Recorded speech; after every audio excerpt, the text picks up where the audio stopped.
Bonjour et bienvenue dans ce nouvel épisode de Mon avocat, ma famille et moi, dans cette saison consacrée à ma nouvelle activité, Ancrage coparentaux. Je suis Océane Gourceau, avocate en droit de la famille, médiatrice, coach coparentale et coordinatrice parentale. Si vous êtes ici, c'est peut-être parce que la séparation n'a pas apaisé les tensions, parce que vous avez l'impression d'être encore en guerre depuis des mois, voire des années après la décision du juge. Dans cet épisode, on va parler d'un outil encore peu connu mais très utile dans ces situations, la coordination parentale. Dans ma pratique, j'ai vu de nombreux parents sortir du tribunal soulagés. Ils pensaient que tout allait enfin se stabiliser, qu'une décision écrite allait mettre fin au conflit, car les choses allaient enfin être cadrées. Plus de discussions, donc plus de conflits. Mais quelques semaines, quelques mois plus tard, le conflit reprend. Pourquoi ? Parce qu'un jugement fixe un cadre juridique, mais il ne peut pas tout prévoir sur les 10 prochaines années. Surtout, un jugement ne répare ni la défiance, ni les blessures, ni les habitudes de communication toxiques. Prenons un exemple. Le juge dit « Monsieur aura les enfants un week-end sur 2 ». Mais on ne dit pas comment s'organisent les trajets, ni qui prévient en cas de retard, ni comment gérer les affaires scolaires, les carnets de santé, les vêtements, les anniversaires. Et surtout, on ne dit pas comment on communique quand on ne se parle plus. C'est ici que la coordination parentale peut devenir un filet de sécurité. Mais alors, c'est quoi la coordination parentale ? C'est un processus d'accompagnement des parents en situation de conflit chronique pour les aider à mettre en œuvre concrètement l'autorité parentale partagée malgré les désaccords. Elle peut être ordonnée par le juge dans le cadre d'une décision ou mise en place volontairement par les parents. Elle vise à assurer que les décisions de justice soient comprises et appliquées dans la durée, à réduire les litiges et les désaccords du quotidien, à sortir de l'escalade judiciaire et à protéger les enfants en limitant leur exposition au conflit. Contrairement à la médiation, le coordinateur parental intervient activement. Il propose des pistes concrètes, recadre si nécessaire et peut alerter le juge en cas de comportement dangereux. C'est un rôle très encadré qui demande une double expertise, en droit de la famille et en gestion des conflits de haute intensité. Mais alors, qui peut bénéficier de la coordination parentale ?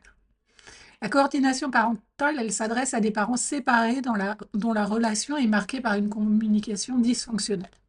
Une judiciarisation excessive, les décisions juridiques s'enchaînent sans pour autant que la situation s'améliore. Cela semble sans fin aux parents qui sont épuisés. Des conflits répétés ou instrumentalisés autour de l'enfant. Je vous donne quelques exemples de situations. L'un des parents ne respecte pas les horaires ou les modalités de garde. L'enfant est constamment au cœur des désaccords, que ce soit pour la scolarité, sa santé, les vacances. La communication est exclusivement conflictuelle ou totalement absente. Alors vous pouvez avoir des mails, des SMS d'insultes ou un silence complet.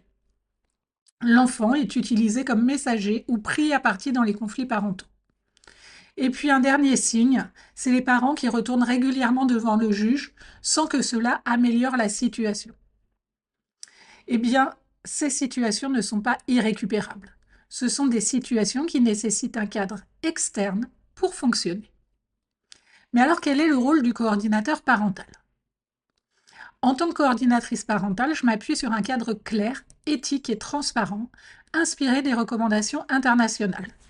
Mon rôle est de clarifier les zones de conflit, faciliter la mise en œuvre des décisions judiciaires, proposer des outils ou des ajustements concrets pour que les parents prennent conscience de l'impact de leur conflit sur les enfants et de la manière dont cela peut rejaillir sur eux.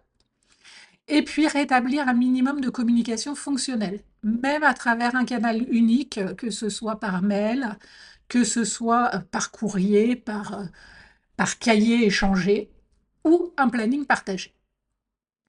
Le coordinateur parental est un tiers formé qui intervient pour soutenir, recadrer et accompagner. Il est là pour permettre aux parents de prendre des décisions dans un cadre structuré et surtout pour réduire l'exposition de l'enfant au conflit. Il ne faut pas oublier que le coordinateur parental agit dans l'intérêt supérieur de l'enfant, qui reste la boussole du processus. Mais alors, comment ça se passe concrètement ? Tout d'abord, il y a un engagement écrit qui est signé par les deux parents. Ce document précise les valeurs communes : respect, confidentialité, intérêt de l'enfant. Le cadre de la mission, sa durée, ses modalités et le rôle de chacun. L'interdiction d'enregistrer les séances ou d'en faire usage en justice. Les modalités de partage d'informations avec les professionnels extérieurs. Ensuite, il faut un engagement écrit des avocats des parents si ceux-ci sont accompagnés par des avocats. Les avocats sont partie intégrante de ce processus de coordination parentale. Une fois que chacun a signé son engagement, chaque parent est reçu individuellement pour exprimer sa vision, ses attentes et ses limites. Puis des rendez-vous conjoints peuvent être organisés selon le contexte. Notamment quand il y a un risque pour la sécurité de l'un des deux parents, il n'y aura pas de rendez-vous conjoint. On parle alors de la mise en place d'une parentalité en parallèle, car il ne peut pas y avoir de contact entre les parents. Des outils peuvent être proposés, des plannings de communication, des fiches navettes, une boîte mail dédiée, des journaux de transmission. Nous avons tout un tas d'outils qui peuvent être mis en place. Le coordinateur parental rencontre aussi l'enfant, si c'est utile et adapté, dans un cadre bienveillant et non intrusif pour pouvoir recueillir son sentiment, la manière dont il vit les choses, et puis ce qu'il souhaiterait voir améliorer dans la relation entre ses parents. Concrètement, entrons dans le vif du sujet, ça se passe comment? Je sais que quand on est épuisé par des années de conflits, on a besoin de solutions concrètes. Alors voici comment se déroule une coordination parentale concrètement. D'abord, on prend le temps de se rencontrer. Je vous reçois chacun séparément pour comprendre votre vécu, vos difficultés et vos inquiétudes. Ces rendez-vous sont confidentiels et vous permettent de vous exprimer librement. C'est important que chacun se sente écouté sans jugement. Ensuite, on établit un cadre clair pour tout le monde. On définit comment vous allez communiquer désormais. Par email, par application spécifique, par cahier de liaison. Ces communications vont dans un premier temps m'être transmises. Je serai en copie de ces messages afin de pouvoir intervenir pour pouvoir recadrer la communication et vous apprendre à avoir une communication efficiente, fonctionnelle, dans l'intérêt des enfants. Ça permet aussi de recadrer en cas de dérive. On précise également qui fait quoi concernant les enfants.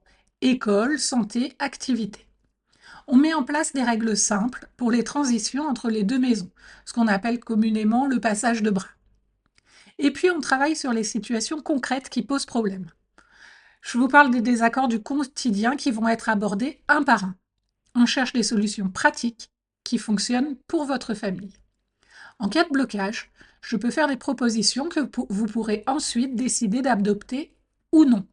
Et on s'adapte à vos besoins réels. Au début, on peut se voir plus souvent, toutes les 2-3 semaines, puis moins fréquemment, quand les choses s'apaisent. On peut passer à tous les mois, puis à tous les trimestres. En tout état de cause, je reste disponible si une situation urgente se présente. La durée habituelle d'une coordination parentale est de 9 à 18 mois. Donc c'est vraiment un accompagnement au long cours, selon les besoins de votre famille et le niveau de conflit. L'objectif, ça n'est pas que vous deveniez amis, mais que vous puissiez communiquer suffisamment pour que vos enfants n'aient plus à porter le poids de vos désaccords. Et alors, est-ce que cela fonctionne toujours? Non. La coordination parentale n'est pas une solution miracle, mais elle fonctionne quand les parents sont prêts à respecter le cadre, même s'ils ne sont pas d'accord sur tout. Les effets positifs que j'ai pu observer sont une réduction significative du nombre de passages devant le juge, un apaisement du climat familial, une meilleure stabilité pour les enfants et surtout moins de stress pour les deux parents. Attention, la coordination parentale ne vise pas à renouer le lien entre vous. Après des années de conflit, la coordination parentale ne vise pas à ce que vous redeveniez amis, ni même à ce que vous vous appréciez. Ce n'est pas une solution miracle. La coordination parentale a pour but de permettre de former une équipe parentale fonctionnelle où il est possible de communiquer à minima pour prendre des décisions ensemble dans l'intérêt des enfants, sans les mettre au cœur du conflit et sans avoir besoin d'avoir recours systématiquement au juge.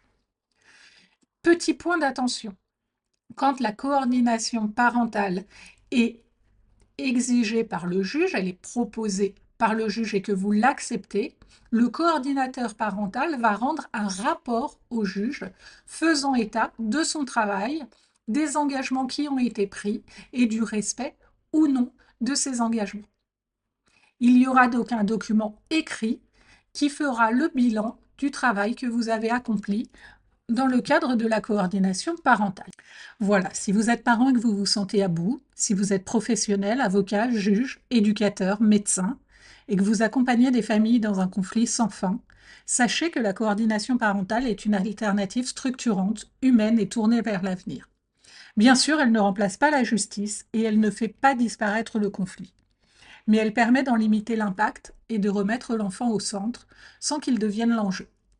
Merci d'avoir écouté cet épisode et n'hésitez pas à le partager autour de vous. Dans le prochain épisode, je vous parlerai d'un accompagnement plus souple et préventif, le coaching coparental. Et puis, petite nouveauté, j'écris une newsletter pour parler d'ancrage coparental. Pour recevoir des conseils, des ressources et les dernières actualités directement dans votre boîte mail. Le formulaire d'inscription est disponible dans la description de cet épisode. Je vous remercie de votre écoute et à bientôt dans Ancrage coparental.